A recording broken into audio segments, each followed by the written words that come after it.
Dan, I listened to a lot of Democrats over the last 12 hours. You've got some saying, we're for openness, we're for transparency, release everything. Pedophiles shouldn't be protected. They sound, like they could be MAGA. Then Yep. you've got people like Dick Durbin, who was just on CNN saying, well, Republicans wanted this, so now they have to do it. And then you've got Jeffrey saying, hoisted by their own petard, whatever. Like, what is the proper Democratic message in this situation right now?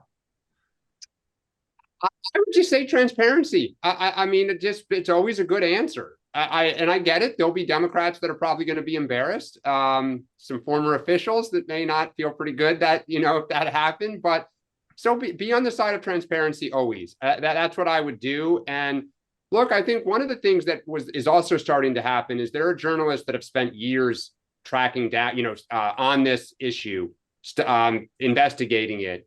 And I heard one yesterday who said that Tara Palmieri, who people can think whatever they want, that some of the victims in their lawsuits got a hold of lists that some of these men, or the men that they serviced, for lack of a better term.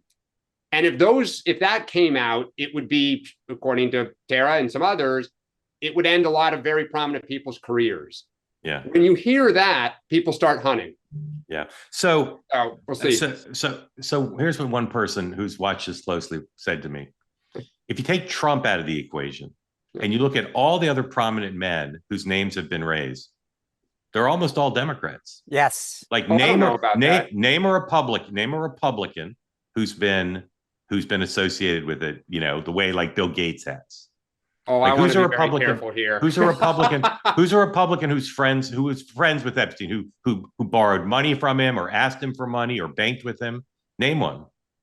I want to be very careful here because some of that's alleged.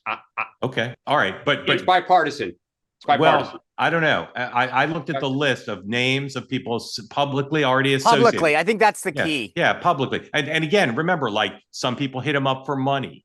Yeah. Right. Doesn't mean there was anything sexual, but his relationships the ones we know tended to be substantially more Democratic than Republicans. So what this person said is these Democrats who are now calling for a release of the lists maybe creating problems for a lot of Democrats and far fewer Republicans. Mark, I totally agree with your analysis.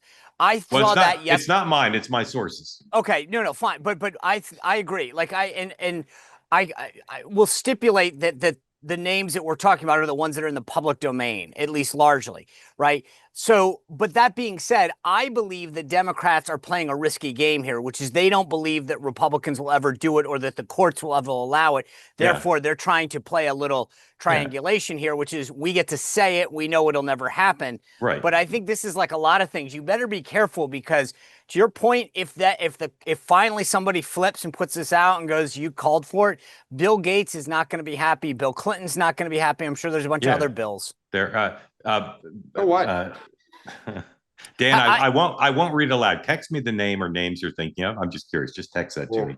Don't tell anybody. Want more great clips like that? I've got an idea. Hit the subscribe button. Be part of the two-way community. Never miss a clip. And you can always watch our full episodes. Join them live. Go to twoway.tv.